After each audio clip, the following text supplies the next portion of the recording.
leaves were falling in thick, wet clumps that November afternoon.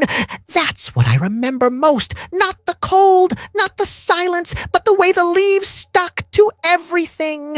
To the windshield, to my jacket, to the thing that was watching me from between the trees. It was 3:17 in the afternoon. I know because I checked my phone right before it happened, right before I saw it move. Few people talk about what happens in the woods during November.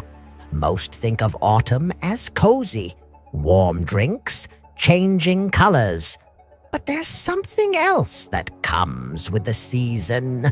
Something older. Something that wakes up when the light dies early and the cold settles in deep. This isn't folklore.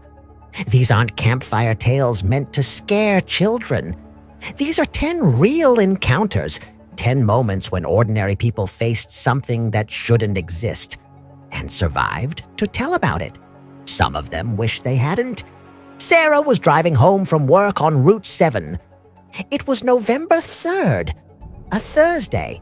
The kind of evening where the sun sets at 4:30 and the darkness comes fast. Too fast. She'd driven that road 1,000 times. Knew every curve, every pothole, every lonely stretch where cell service dies. She was alone on the road. Completely alone. That's what made it worse. The radio was playing something soft. Country music. She wasn't really listening. Just watching the road, watching the trees blur past in the dying light. And then she saw him. A man standing in the middle of the road. She slammed on the brakes. Her car skidded. The smell of burning rubber filled the air. She stopped maybe 10 feet from him, close enough to see him clearly in her headlights. He was wearing a dark coat, old-fashioned, like something from another time. His face was pale, too pale, and he wasn't moving. Just standing there, staring at her car. Sarah's hands were shaking on the wheel. She honked. Once, twice. The man didn't move, didn't even blink. She reached for her phone. No signal. Of course no signal.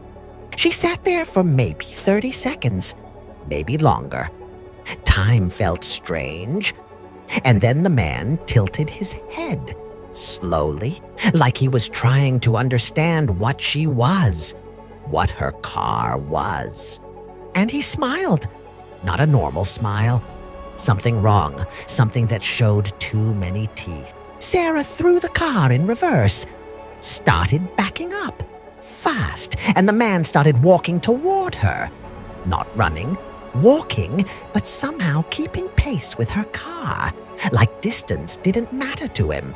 She turned the car around, floored it, didn't look back, not once, not until she was home with every door locked and every light on. The next morning, she drove that same route. Daylight. Safe. She looked for any sign of him. Tire marks, footprints, anything. The road was empty, clean, like nothing had ever happened. But on the passenger seat of her car, she found something. A single dead leaf, black, rotting. And when she picked it up, it crumbled to dust in her hand. Before we go deeper into the darkness, do me a favor. Hit that subscribe button and ring the bell. Because here at Chills from Reality, every story leaves a mark, one you might not forget. And trust me, you'll want to hear what comes next. James worked the night shift at a gas station outside Burlington. November was always slow, cold nights, empty roads. Most people stayed home.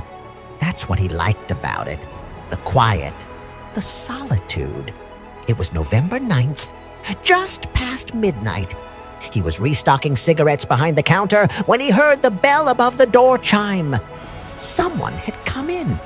He turned around, called out a greeting. No response. He walked to the front. The store was empty. Door closed. He checked the security camera, rewound it, watched himself working, watched the door. It never opened. But the bell had rung. He'd heard it clearly. He went back to work, tried to ignore it. Maybe it was the wind. Maybe the door wasn't latched right. 15 minutes later, it happened again. The bell, that cheerful little chime. He moved faster this time, got to the front in seconds. Empty, door still closed. This time he locked it, made sure. No way anyone was getting in without him seeing. He was walking back to the counter when he heard footsteps. In the back, near the storage room. Slow, deliberate, boot heels on linoleum. James grabbed a baseball bat they kept under the register. His heart was hammering. He called out, told whoever it was to show themselves. The footsteps stopped. Silence. He waited, breathing hard, knuckles white on the bat. And then he heard it. A voice, quiet, coming from the storage room, calling his name. Not loud, just there, like someone whispering in an empty church. James, James, James. He didn't go back there, didn't even think about it. He went outside, stood in the parking lot under the fluorescent lights, called his manager, told him he was sick, had to leave. Now! The manager was pissed, but James didn't care. He got in his car, started the engine, and as he was pulling away, he looked in the rearview mirror. Someone was standing in the store window, watching him leave. Tall, dark, motionless. The next shift worker found the storage room door open, all the lights off. And on the concrete floor, written in what looked like frost, were 3 words. Come back, James. The temperature that night never dropped below 40 degrees. Emma and her boyfriend Tyler decided to go camping. One last trip before winter set in completely. They picked a spot in the White Mountains, remote, beautiful. The kind of place where you can't hear anything but wind and wildlife. They set up camp on November 15th, late afternoon.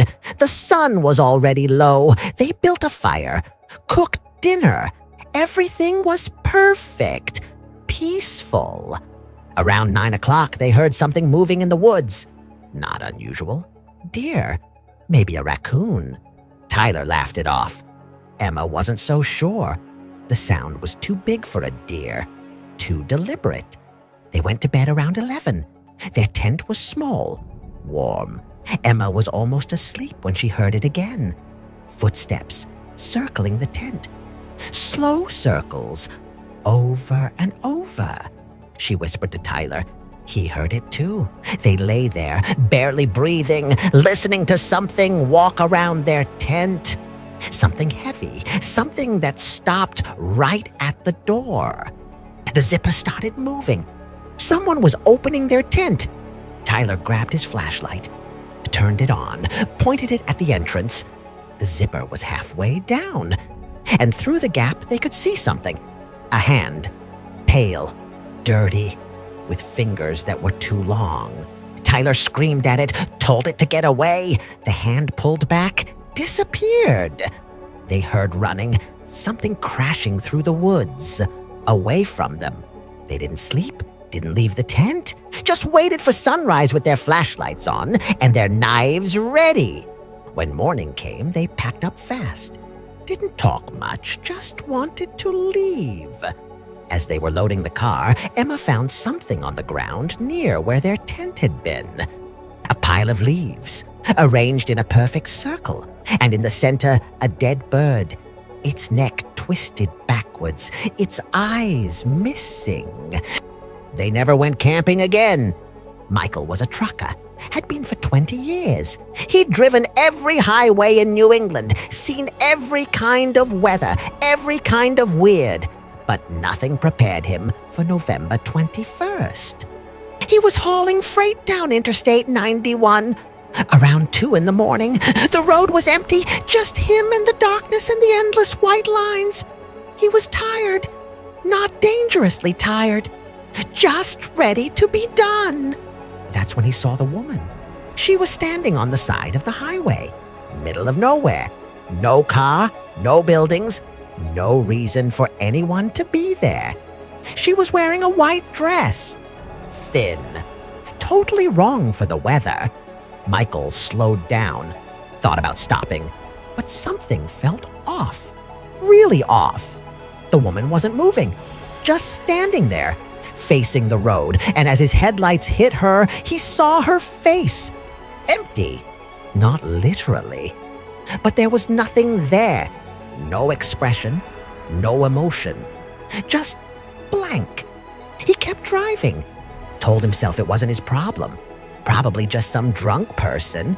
Probably fine. But as he passed her, she turned her head, followed him with her eyes. And then she started walking onto the highway, right into the middle of the lane. Michael checked his mirror. She was still walking. Toward him, getting smaller in the distance, but walking faster than anyone should be able to walk, almost keeping pace with his truck. He pressed the gas, sped up, 70, 80, 90. Checked the mirror again. She was still there, still walking, still getting closer. Michael drove for 30 minutes without slowing down. When he finally looked back, she was gone. Just empty highway. He pulled into a rest stop, hands shaking, poured himself coffee from his thermos, tried to calm down. That's when he noticed something in his passenger seat. A white flower, wilted, dead, petals brown and curling. He'd never seen it before. Had no idea how it got there. All his windows had been closed. He threw it out, got back on the road, but for the rest of that drive, he kept checking his mirror, kept expecting to see her there, walking, always walking. 3 days later, another trucker reported seeing a woman on the same stretch of highway. Same white dress, same empty face. He said she walked in front of his truck. He hit the brakes, closed his eyes, braced for impact. When he opened them, she was gone. No body, no blood, nothing. Just a white flower on his dashboard. The old Ashford house had been empty for 6 years. Everyone in town knew the story. Family died in a fire. The father went crazy, killed his wife and 2 kids, then himself. The house survived, barely. The inside was gutted, black, hollow. Nobody would buy it. Nobody would even walk past it after dark. On November 25th, 3 teenagers decided to go inside. Dare, proof of courage, stupid kid stuff.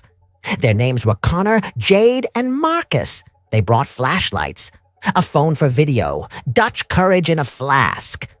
They broke in through a back window. The inside smelled like wet ash and decay. The walls were scorched, peeling. The floor was covered in debris, broken glass, warped wood. The kind of place that feels like it's watching you. They were laughing at first, making jokes, trying to scare each other. But the deeper they went into the house, the quieter they got.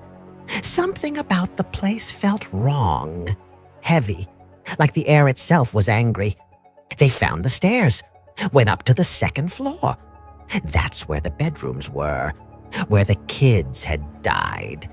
Jade wanted to leave, said she felt sick. Connor called her weak, kept going. Marcus followed.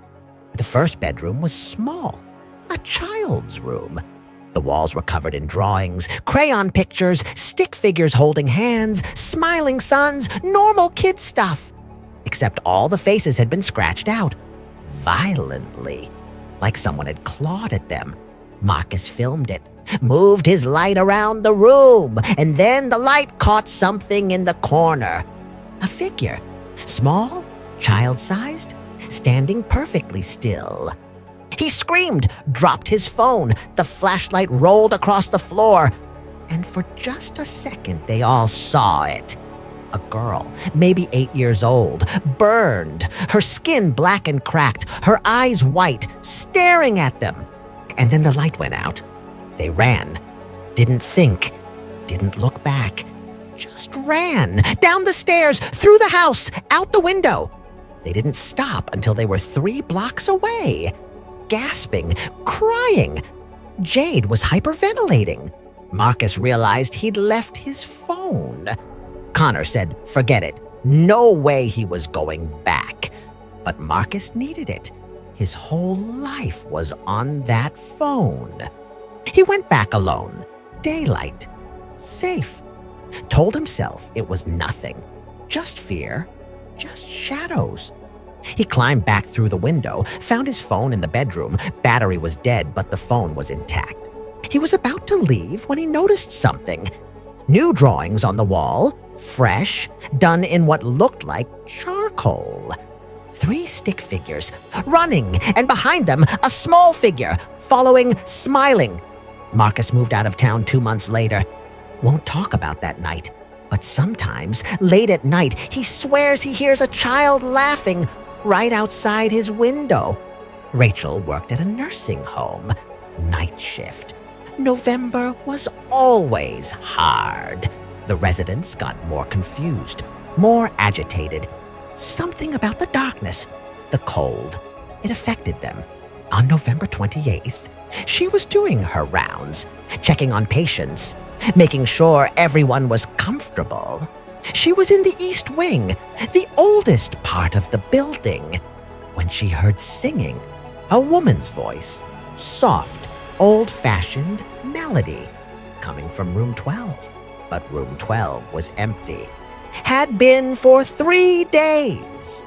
The last resident passed away on Monday. Rachel stood outside the door, listened. The singing continued, clear, distinct. She opened the door. The room was empty, dark. The singing stopped. She checked the room, looked under the bed, in the closet.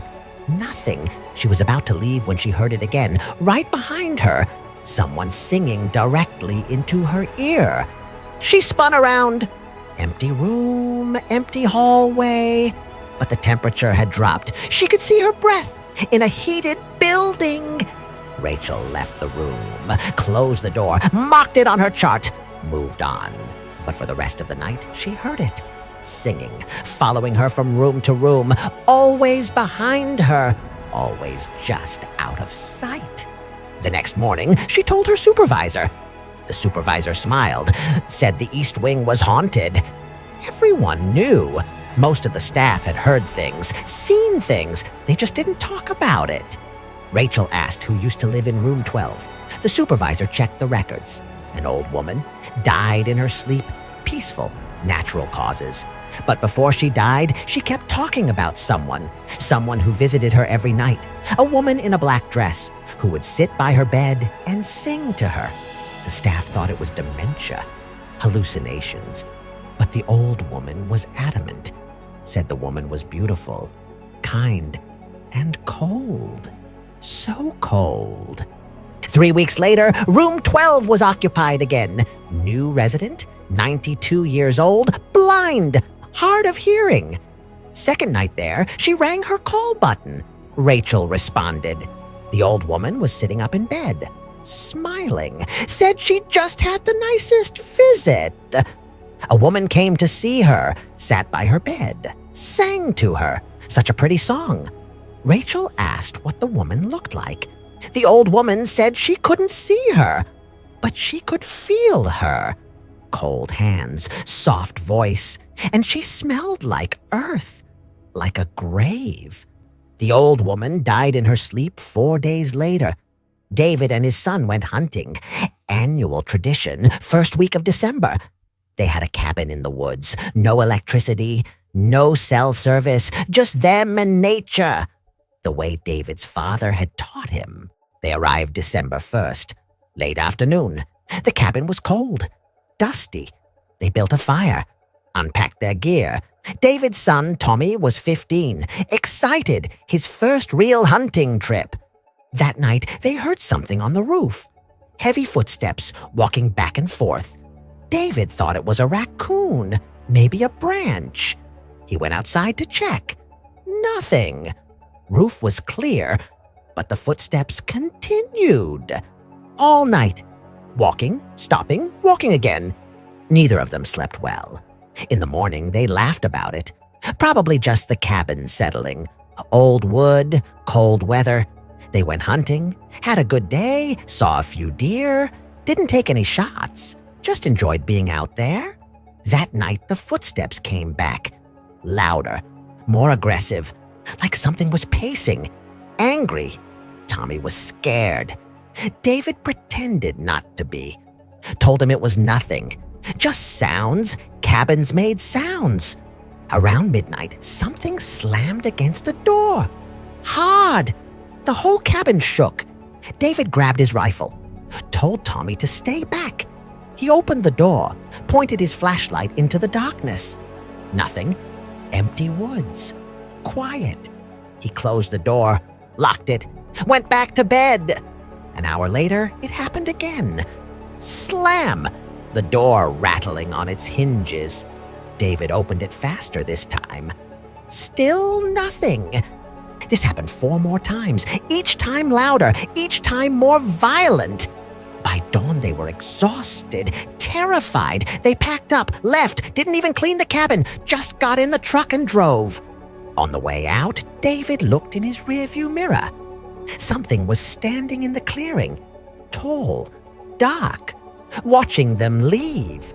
He didn't tell Tommy, didn't want to scare him more, but he saw it, clear as day, and it was smiling. They never went back to that cabin. David sold it the next year. The new owner called him 3 months later, asked if David had ever experienced anything strange there.